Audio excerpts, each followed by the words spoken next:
Bonjour, chers amis, bonjour, chère communauté, j'espère que vous allez tous bien.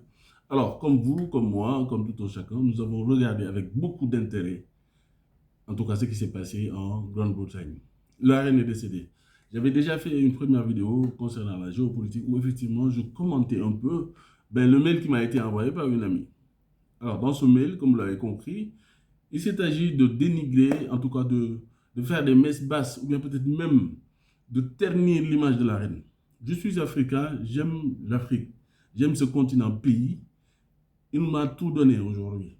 Et je serai très très fier et serai certainement aux premières loges si effectivement l'Afrique devait ou doit faire partie des nations, en tout cas du Conseil des Nations qui prospèrent, du Conseil des Nations qui sont autonomes économiquement, donc, où on voit les populations qui bénéficient des aides du gouvernement, de tout ce que vous savez, comme cela se fait dans les pays très très riches.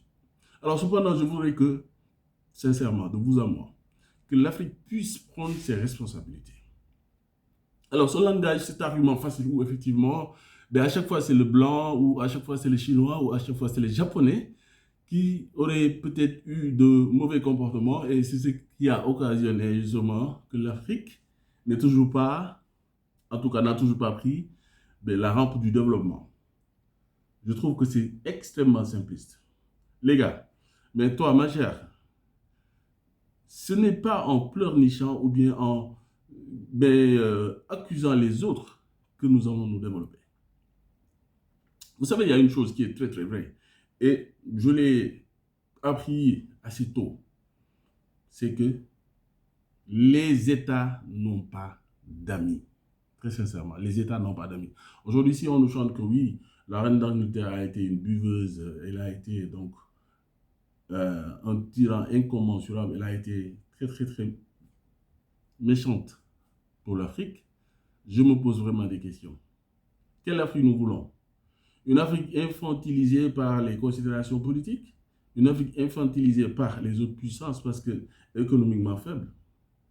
Nous devons prendre nos responsabilités.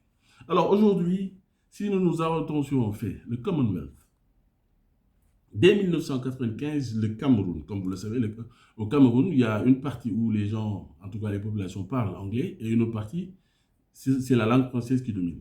Alors dès 1995, le Cameroun a demandé à rentrer dans le Commonwealth. Ce qu'on oublie en fait considérablement, c'est que le Commonwealth, c'est 2,5 milliards d'individus, en tout cas de populations parlant anglais et donc qui ont ces populations des intérêts économiques de part et d'autre.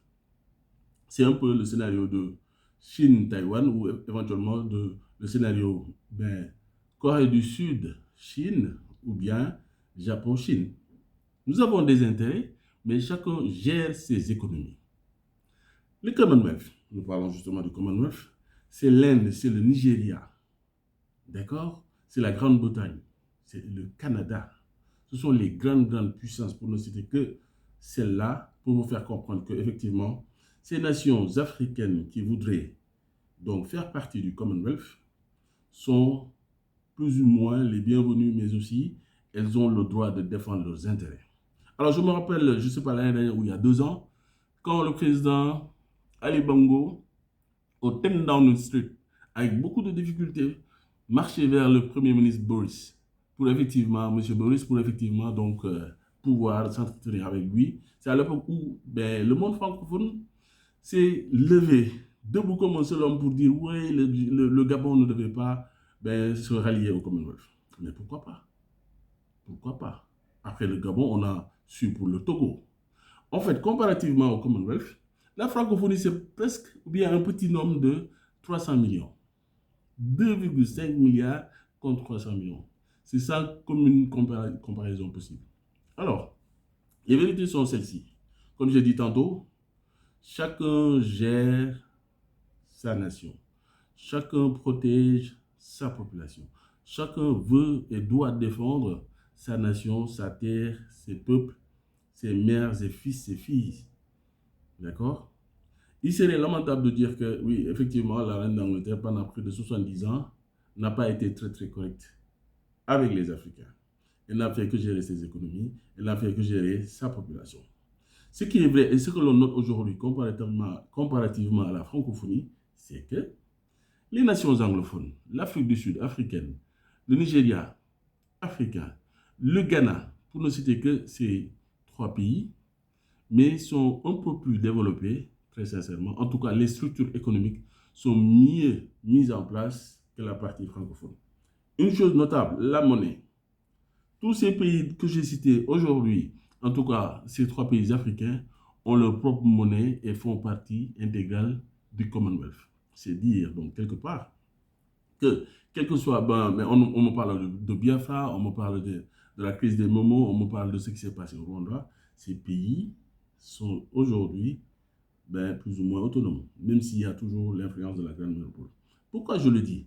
Vous savez, la domination économique la plus puissante, c'est la monnaie. Ces nations aujourd'hui ont leur propre monnaie. Qu'est-ce que ça veut dire? Ça veut dire que la Grande-Bretagne, tout en respectant son partenaire, est prête à faire des aménagements pour que ces nations aujourd'hui soient un peu plus prospères. Prenons l'exemple de l'Inde. L'Inde aujourd'hui fait partie du concert de ces nations très puissantes qui se revendiquent d'avoir la bombe atomique. Et pourtant, pendant longtemps, l'Inde a été sous domination britannique.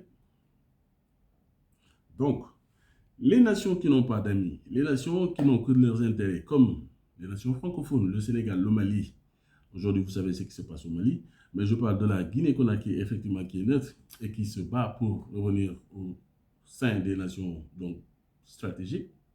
Ces nations francophones doivent ne suivre que leurs intérêts. D'accord? Peace out.